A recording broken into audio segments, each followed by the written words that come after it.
नबी पाक अलैहिस्सलातु वस्सलाम का अता करना, नबी पाक अलैहिस्सलातु वस्सलाम की सहाबत, और इसके अंदर मेरे मुस्तफ़ा करीम अलैहिस्सलातु वस्सलाम की मिसाल ही कोई नहीं मिलती है। आज तक ना कोई मेरे मुस्तफ़ा करीम अलैहिस्सलातु वस्सलाम जितना सही हुआ है, ना हो सकता है, और ना ही कल क़यामत तक हो सकेगा। मेरे मुस्तफ़ा करीम अलैहिस्सलातु वस्सलाम आप जुदो सहा के अंदर, सहाबत फरमाने के अंदर अपनी मिसाल आप ही थे। और मेरे मुस्तफ़ा करीम अलैहिस्सलातु वस्सलाम के गुलामों, अब सवाल ये उठता है, मेरे मुस्तफ़ा करीम अलैहिस्सलातु वस्सलाम अपने गुलामों को कितना अता फरमाते और कितना ज़्यादा अता फरमाते, किस कदर अता फरमाते, क्या उसको फिर कोई कमी रह जाती, क्या उसकी कमी पूरी हो जाती? तो ये बात याद रखें, मेरे मुस्तफ़ा करीम अलैहिस्सलातु वस्सलाम से जिसने भी सवाल किया, मेरे हुज़ूर अलैहिस्सलातु वस्सलाम उसको इतना अता फरमाते, ना खुद फाका होता, ना उसकी कमी पूरी रहती, बल्कि हुज़ूर अलैहिस्सलातु वस्सलाम उसको इतना अता फरमाते, इतना अता फरमाते, वो शख्स जो मांगने आता है, जो साइल आता है, मेरे हुज़ूर उसको इतना अता फरमाते कि वो भी साहबे जूदो सहा बन के वहाँ से तशरीफ लेके जाता था।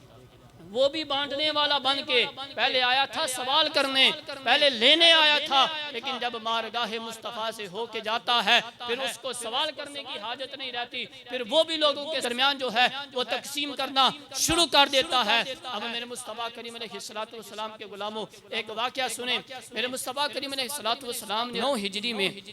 हज़रत मौला अली रज़ियल्लाहु ताला अन्हु आपकी मातहती 150 सवारों का लश्कर कबीला तई, जिसको हातम ताई का कबीला कहा जाता था, उसकी तरफ भेजा। तो उस हमले के अंदर कबीले के ऊंट, बकरियां और कुछ लोग जो है वो कैदी बनकर मेरे मुस्तफ़ा करीम अलैहिस्सलातु वस्सलाम की बारगाह में पहुंचाए गए। तो उसके अंदर हातम ताई, जो अपने ज़माने का एक बहुत बड़ा सही सहावत करने वाला माना जाता था, उसकी बेटी जो थी सफाना, वो भी नबी पाक अलैहिस्सलातु वस्सलाम की बारगाह में कैदी बन के आई। तो आकर उसने नबी पाक अलैहिस्सलातु वस्सलाम से अर्ज़ की कि ऐ मोहम्मद सल्लल्लाहु ताला अलैहि वसल्लम, मैं मशहूर सही हातम ताई की बेटी हूँ, तो मुझे आज़ाद करवा दें। तो मेरे मुस्तफ़ा करीम अलैहिस्सलातु वस्सलाम ने अपने असहाब से इरशाद फरमाया कि इसको आज़ाद कर दो और इसको सवारी भी पेश करो, ताकि ये बासानी अपने कबीले तक रवाना हो सके। अभी हज़रत सफ़ाना ने इस्लाम कबूल नहीं किया था, कलमा नहीं पढ़ा था, लेकिन उसके बाद साथ भी मेरे मुस्तफ़ा करीम अलैहिस्सलातु वस्सलाम का ये रवैया है, उसके साथ भी ये सहाबत है कि मशहूर हातम ताई की बेटी थी। मेरे मुस्तफ़ा करीम अलैहिस्सलातु वस्सलाम ने अपने सहाबा से इरशाद फरमाया, क्या मेरे सहाबा इसको आज़ाद भी कर दो, इसको सवारी भी दो, ताकि ये आसानी के साथ अपने कबीले तक पहुँच सके। जब हज़रत सफ़ाना रज़ियल्लाहु ताला अन्हा सवारी लेकर अपने कबीले की तरफ रवाना होती हैं, आपके भाई थे अदी बिन हातिम रज़ियल्लाहु ताला अन्हु, उन्होंने भी अभी इस्लाम कबूल नहीं किया था। जब उनके पास पहुँचती हैं तो जाके कहती हैं कि ऐ अदी, आज तक मैंने सिर्फ अपने बाप के जुदो सहा के किस्से सुने थे, आज तक सिर्फ और सिर्फ मैंने अपने बाप जैसा सही नहीं देखा था, लेकिन खुदा की इज्जत की कसम है, मोहम्मद मुस्तफ़ा सल्लल्लाहु ताला अलैहि वसल्लम जैसा सही दुनिया के अंदर और कोई भी नहीं है।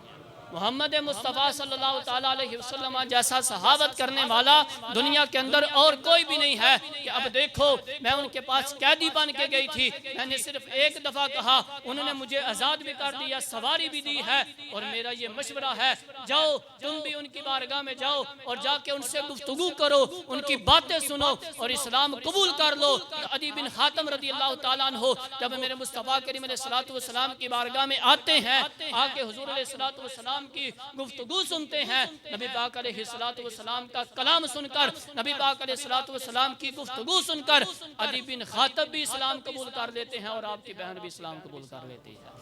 ये दोनों जो है वो नबी पाक अलैहिस्सलातु वस्सलाम का अखलाक देखकर, नबी पाक अलैहिस्सलातु वस्सलाम की सहाबत देखकर इस्लाम कबूल कर लेते हैं। इसलिए मेरे आला हज़रत ने फरमाया था, वाह क्या जूद व करम है शाहे बतहा तेरा, नहीं सुनता ही नहीं मांगने वाला तेरा, तेरे टुकड़ों पे पले गैर की ठोकर पे न डाल, झिड़कियाँ खाएं कहाँ छोड़ के सदका तेरा, और तेरे कदमों में जो है गैर का मुंह क्यों देखें, कौन नजरों पे चढ़े छोड़ के तलवा तेरा, और मैं तो मालिक ही कहूँगा। अल्लाह अकबर कबीरा, कुर्बान जाऊँ आला हज़रत के, मैं तो मालिक ही कहूँगा कि हो मालिक के हबीब, यानी महबूब मुहिब में नहीं मेरा तेरा। जब मुहिब और महबूब की बात आती है वहाँ तेरे मेरे की बात नहीं आती। मैं तो मालिक ही कहूँगा कि हो मालिक के हबीब, यानी महबूब व मुहिब में नहीं मेरा तेरा। एक मैं क्या